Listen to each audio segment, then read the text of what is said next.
I bring you greetings from the slums of Uganda.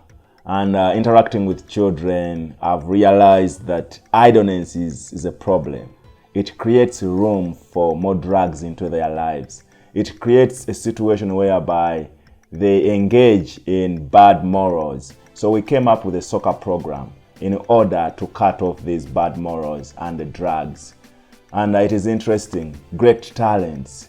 And we pray and we believe that we will inject more resources into the soccer program.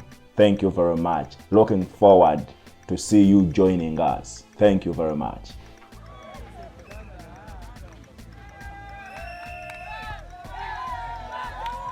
Offering them time, especially with practical examples of practical work like football and different activities, will actually fight drugs in our community.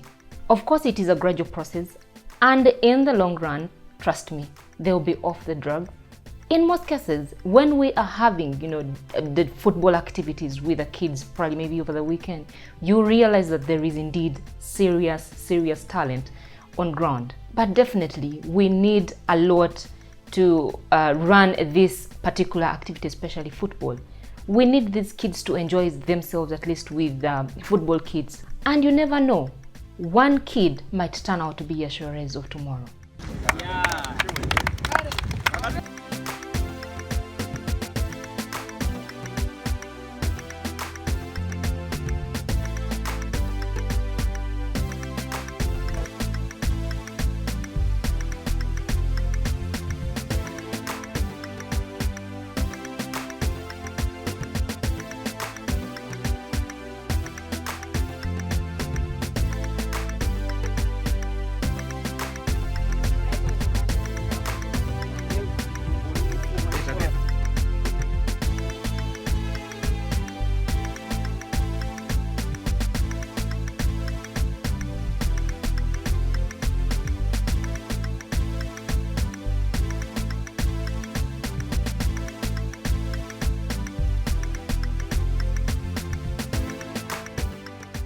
Every day in the slums, I hear stories relating to my personal life.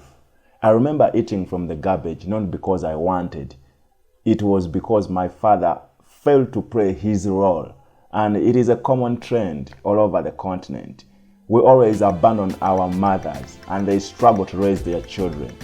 Most of the time, kids end up on the streets because of failed fatherhoodness in the family. And we are looking forward to empower these women, because when you empower a woman, you are empowering the entire country, you are empowering the entire continent. Thank you very much.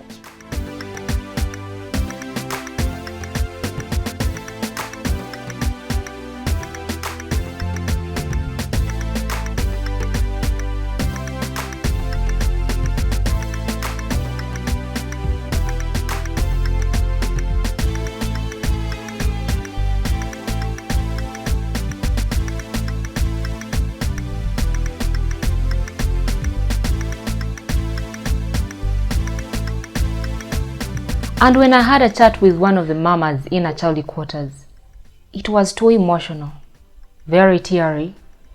I couldn't really take it in. This woman told me that we usually have a meal a day. You can imagine with the little kids, but they usually have one meal a day. It is actually total poverty in Acholi quarters. These people really need help. They need our support. Every time we carry out such activities, we make sure that we do feed the kids, we do feed these women, we do feed the street kids. They only survive on beadwork. Every time they don't sell, they cannot make any money. Every time they have failed to sell, that means they will lack food. They will lack school fees for their children. But it shouldn't become a trend in Acholi quarters. It is something that we can actually bring down. It is something that we can avoid, especially with the next generation. Most of them are crying of HIV/AIDS. They narrated different stories, of course. For such kind of people, you really need to visit them more often. Spend time with them and give them hope. And more so, with such kind of people, they need good feeding. We can actually do something to save a life of such people. It starts today and it starts with you and me.